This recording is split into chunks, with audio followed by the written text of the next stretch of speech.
Gravity Falls is one of my favourite shows of all time. The characters are super lovable, the story is surprisingly deep, and the different supernatural entities that Dipper and Mabel encounter week to week all have such unique twists to them. I even dressed up as Dipper last year for Halloween. But one of the best parts of the series are the little in-universe jokes that they have. One of them being... Detective will return after these messages. So, when I found out there was a game where you basically get to play as an actual duck detective, I had to check it out. Duck Detective: The Ghost of Glamping comes from Happy Broccoli Games, who kindly sent us a review code, and sees you embodying the role of the titular duck detective, who's forced to go on a glamping trip by his roommate and sidekick, Freddie Fredderson. It turns out, though, that there's a bit more going on in this getaway than at first glance, and your job is to deduce revelations about other glampers and figure out just what is going on between them all. The gameplay largely revolves around you having to explore your environment, uncover clues, and examine evidence which will give you a selection of words. You then have to use these to fill in phrases to create statements about what is known about the ongoing investigation, using context based on the facts given to you, and making deductions from the tidbits of evidence you have at your disposal. Doing this is extremely fun. It feels incredibly rewarding when you're able to put two and two together based on a small detail that might have gone overlooked. And yes, being a duck detective means there is a quiet person.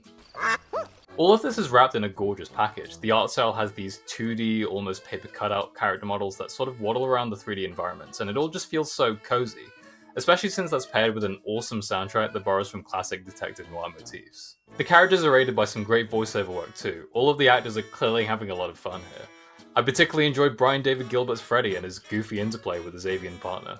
Wow, what a smoldering look, Mr. Duck Detective! In addition to the quirky bits of banter you get between Duck Detective and the many suspects you encounter, there's also one moment in particular where I thought the writing, paired with some great visual storytelling, managed to go in a lot spookier direction than I thought it would, which was a really pleasant surprise. The only real downside to Duck Detective is that I just wish there was more of it. The game is relatively short at 2 to 3 hours, and I think the game could have benefited from taking a few mysteries further or sprinkling a couple more deductions throughout, because I generally couldn't get enough of solving these word puzzles. Luckily, it should be mentioned that this game is a sequel. I haven't played the first game at the time of recording, and Ghost of Glamping totally works as its own complete package for those who want to dive in with this new game, but it's nice to know that there's another game out there at the very least. All in all, Duck Detective: The Ghost of Glamping gets a hearty recommendation from me. I don't really know how we're doing ratings on this channel just yet, but it gets a thumbs up from me. I enjoyed it, and I can't wait to see how Happy Broccoli Games builds upon this format in the future and where they go from here. The game comes out May 22nd on PC, Switch, Xbox, and PS5, so if you're interested in the game based on what I've just talked about, check it out. It's a fun time. And if you enjoyed this video, give it a like, give it a comment, subscribe, do the YouTube stuff. Yeah. What's your favorite duck?